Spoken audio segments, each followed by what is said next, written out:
Haryana Congress party की अंतर्कलह थमने का नाम ही नहीं ले रही है।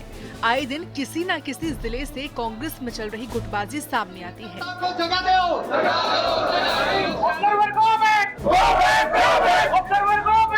ऑब्जर्वर गो बैक के नारों समेत कई जिलों से तो पार्टी कार्यकर्ताओं के बीच आपसी हाथापाई तक बात पहुंची है। एक तरफ पूर्व मुख्यमंत्री भूपेंद्र सिंह हुड्डा का ग्रुप है, तो दूसरी ओर रणदीप सुरजेवाला, कुमारी शैलजा और किरण चौधरी गुट के कार्यकर्ता हैं, जो सभी जिलों में नारेबाजी करते हुए इस खींचतान को और बढ़ा रहे हैं।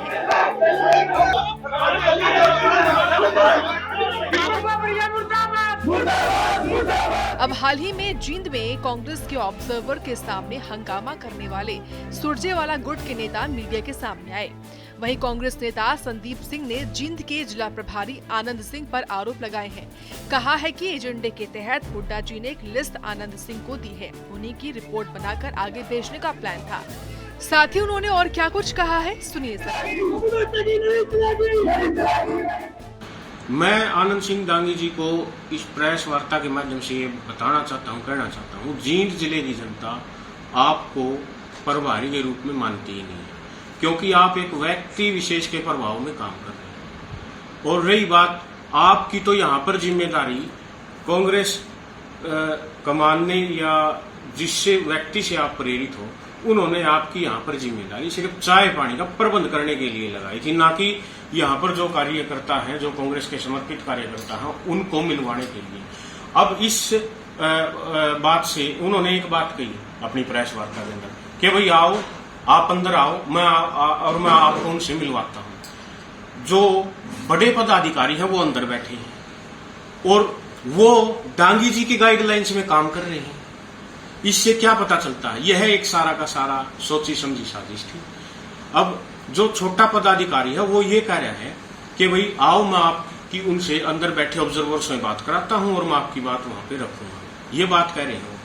लेकिन वो जो ऑब्जर्वर है वो भी उन्हीं के प्रभाव में काम कर रहे हैं।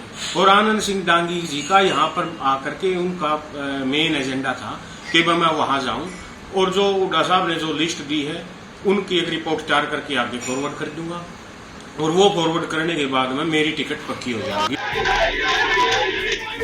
आपको बता दें, हरियाणा कांग्रेस में चल रही रस्साकशी प्रदेश के यमुनानगर, करनाल, कुरुक्षेत्र समेत कई जिलों से देखने को मिली है, जो कि अब साफ तौर पर कांग्रेस आलाकमान की मुश्किलें बढ़ाती हुई है। वहीं दूसरी ओर कांग्रेस में चल रही अंदरूनी खींचतान पर बीजेपी नेताओं ने भी कटाक्ष किया है। भिवानी पहुंचे प्रदेश अध्यक्ष ओम प्रकाश धनखड़ ने तो कहा है कि कांग्रेस की मोहब्बत की दुकान में लात घूसे का प्रसाद बंट रहा है। मोहब्बत की दुकान में लात घूसे का प्रसाद बट रहा है, तो ये आप देख लीजिए कि किस प्रकार की इनकी मोहब्बत है, किस प्रकार का इनका प्रेम है, किस प्रकार का माहौल इनकी बैठकों में है, तो ध्यान में आ रहा है। और प्रदेश भी सारा का सारा इस प्रकार का देख रहा है। और ये वही है कि जो बीज बोए थे पिता पुत्र ने सबको निपटाने के। तो शेख सादी का एक सेंटेंस है, मेरी जिंदगी के रास्ते में जितने पत्थर मेरे सिर से टकराए, एक एक को पचाना तो आपने फेंके हुए थे। इन्होंने अशोक तंवर को लठिया के उतारा था, इन्होंने शैलजा को बॉडी नहीं बनाने दी थी, इन्होंने अब नए अध्यक्ष को भी अभी तक बेचारे की बॉडी नहीं बन पाई, उन्होंने कहना भी छोड़ दिया।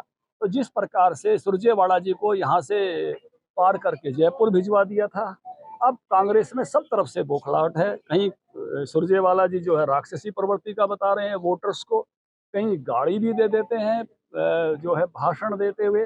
तो कांग्रेस में एक निराशा का वक्त चल रहा है, वो सबके सामने है।